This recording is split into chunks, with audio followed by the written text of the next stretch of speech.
எப்போ பாரு ஒரே மாதிரி தோசை செய்கிறீங்களா? இந்த மாதிரி டிஃப்ரெண்ட்டாக செஞ்சு பாருங்கள். ஹோட்டல் சுவையில் மசால் தோசை எப்படி செய்கிறதுன்னு நான் உங்களுக்கு செஞ்சு காமிக்க போகிறேன். பாருங்கள் நம்மளுக்கு எந்தளவுக்கு சூப்பராக வந்திருக்குன்னு. இதே மாதிரி நீங்களும் ஈஸியாக வீட்டில் செய்யலாம். வாங்க இது எப்படி செய்கிறதுங்க வீடியோக்குள்ளே போய் பார்க்கலாம். தேவையான பொருட்கள் என்னென்னு பார்த்தலாம். பெரிய வெங்காயம் 2 மீடியம் சைஸில் எடுத்திருக்கேன். பொடி பொடியாக கட் பண்ணி வச்சுருக்கேன். இஞ்சி பூண்டு பேஸ்ட்டு இந்த மாதிரியே எடுத்துக்கோங்க, ரொம்ப நைஸாக வேண்டாம். 2 பச்சை மிளகா இந்த அளவுக்கு பொடி பொடியாக கட் பண்ணி வச்சுருக்கேன். மல்லி இலை, கருவேப்பிலை ரெண்டையும் பொடி பொடியாக கட் பண்ணி வச்சுருக்கேன். ஒரு 3 பெரிய சைஸு உருளைக்கிழங்கு வேக வச்சு மசிச்சு எடுத்து வச்சுருக்கேன். இப்போ வாங்க எப்படி செய்யலாம்னு பார்த்துடலாம். பேன் ஹீட் ஆகிடுச்சு. இப்போது ஒரு 4 டேபிள் ஸ்பூன் ஆயில் ஆட் பண்ணிக்கலாம்.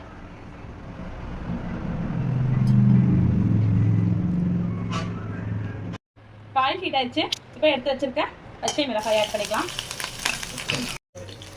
இஞ்சி பூண்டு பேஸ்ட்டு, கருவேப்பிலை ஆட் பண்ணிக்கலாம்.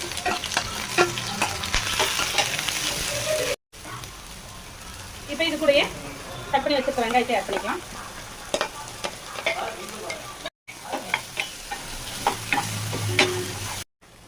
வெங்காயம் இந்த அளவுக்கு வணங்கினா போதும். இப்போ இது கூட நம்ம எடுத்து மசிச்சு வச்சுருக்க உருளைக்கிழங்கு ஆட் பண்ணிக்கலாம்.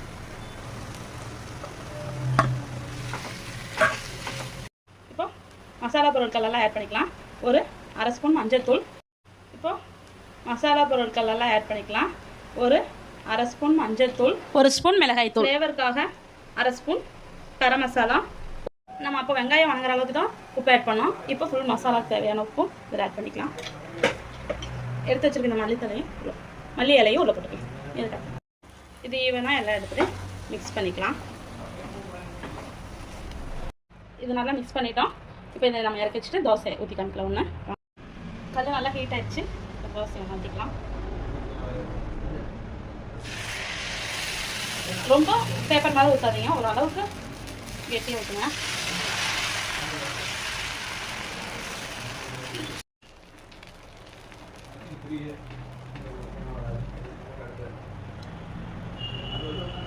ரைட்டாக ஆயிடும்.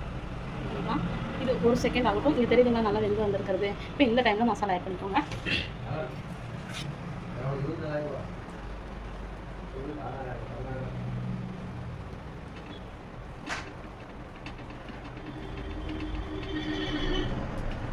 இதில் கொஞ்சம் தூக்கலாகவே ஆயில் ஆட் பண்ணிக்கலாம். இந்த ஒரு சைடில் இது மசாலா ஆட் பண்ணிங்கன்னா போதும். இதை நம்ம அப்படியே மடக்கும் போது கரெக்டாக ஈவனாக வந்துடும். இப்போ இதை சிம்லேயே வச்சு வேக வைங்க, ஐஸ் ஃப்ளேமில் வச்சிடாதீங்க. இது ஒரு மூடி போட்டு 1 நிமிட்ஸ் மூடி வச்சுக்கலாம். ஆயிடுச்சு. இப்போ வாங்க தோசை எப்படி வந்திருக்குன்னு பார்க்கலாம்.